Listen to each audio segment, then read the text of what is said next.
କାହାଣୀ କର୍ମର ଖେଳ। ଆପଣମାନଙ୍କ ମଧ୍ୟରୁ ଅନେକ ଭାବୁଥିବେ କାହିଁକି ଭଗବାନ ସମସ୍ତଙ୍କୁ ସମ୍ମାନ କରିନାହାନ୍ତି? ସେ କାହିଁକି ସମସ୍ତଙ୍କୁ ସମାନ ସୁବିଧା ପ୍ରଦାନ କଲେ ନାହିଁ? ଭଗବାନ ଏହା କରିନାହାନ୍ତି କାରଣ ସମସ୍ତଙ୍କର କାର୍ଯ୍ୟ ସମାନ ନୁହେଁ। ଏହି କାହାଣୀରେ ସମାନ କଥା କୁହାଯାଇଛି।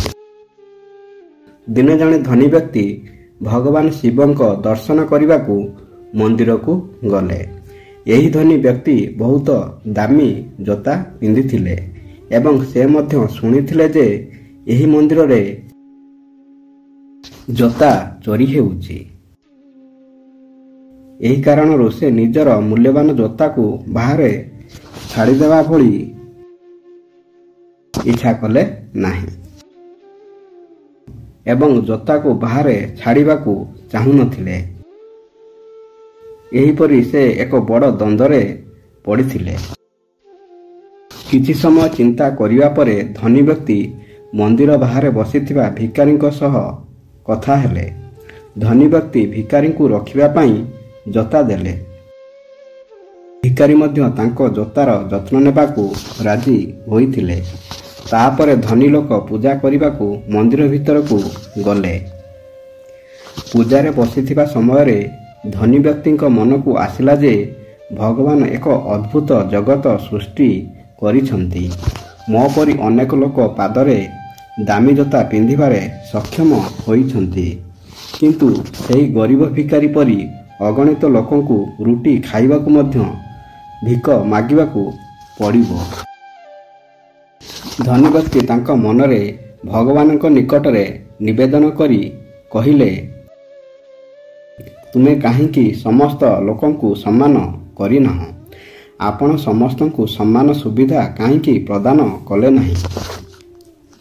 ତାପରେ ସେ ତାଙ୍କ ମନରେ ସ୍ଥିର କଲେ ଯେ ଏଠାରୁ ଫେରିବା ବେଳେ ସେ ସେହି ଭିକାରୀକୁ 500 ଟଙ୍କା ଦେବେ। ପୂଜା ପରେ ଧନୀ ଲୋକ ବାହାରକୁ ଆସିବା ପରେ ସେ ଜୋତା ଦେଖିନଥିଲେ କିମ୍ବା ସେଠାରେ ଭିକାରୀକୁ ମଧ୍ୟ ଦେଖିନଥିଲେ। ଧନୀ ଲୋକ ଭାବିଲେ ଯେ ଭିକାରୀ ନିଶ୍ଚିତ ଭାବରେ କିଛି କାମ ପାଇଁ ବାହାରକୁ ଯାଇଥିବେ। ତେଣୁ ସେ ସେଠାରେ କିଛି ସମୟ ଠିଆ ହୋଇ ଭିକାରୀକୁ ଅପେକ୍ଷା କଲେ। ଦୀର୍ଘ ସମୟ ଅପେକ୍ଷା କରିବା ପରେ ମଧ୍ୟ ଯେତେବେଳେ ଭିକାରୀ ଫେରିନଥିଲା, ଧନୀ ବ୍ୟକ୍ତି ଜାଣିବାକୁ ପାଇଲେ ଯେ ଭିକାରୀ ତାଙ୍କୁ ପ୍ରତାରଣା କରି ଚାଲିଯାଇଛନ୍ତି। ଦୁଃଖ ଅନୁଭବ କରି ଧନୀ ବ୍ୟକ୍ତି ଖାଲି ପାଦରେ ନିଜ ଘର ଆଡ଼କୁ ଚାଲିବାକୁ ଲାଗିଲେ। ବାଟରେ ଜଣେ ଧନୀ ବ୍ୟକ୍ତି ଫୁଟପାଥରେ ବସିଥିବାର ଦେଖିଲେ। ଧନୀ ବ୍ୟକ୍ତି ଏକ ଚପଲ କିଣିବା ପାଇଁ ତାଙ୍କ ନିକଟକୁ ଆସିଲେ। ସେ ସେଠାରେ ପହଞ୍ଚିବା ମାତ୍ରେ ଧନୀ ବ୍ୟକ୍ତିଙ୍କ ଆଖି ତାଙ୍କ ପରି ଜୋତା ଉପରେ ପଡ଼ିଗଲା। ଧନୀ ବ୍ୟକ୍ତି ଜାଣିଲେ ଯେ ଏଇଟା ତାଙ୍କର ଜୋତା। ଯେତେବେଳେ ପଚରାଗଲା, ବିକ୍ରେତା ପ୍ରଥମେ ମନା କରିଦେଲେ, କିନ୍ତୁ ବାରମ୍ବାର ପଚରା ଉଚରା ପରେ ସେ ସ୍ୱୀକାର କଲେ ଯେ ଜଣେ ଭିକାରୀ ତାଙ୍କୁ ଜୋତା 500 ଟଙ୍କାରେ ବିକ୍ରି କରିଛନ୍ତି। ସେ ବୁଝିଥିଲେ ଯେ ଯଦି ଲୋକଙ୍କ କାର୍ଯ୍ୟ ସମାନ ନଥାଏ,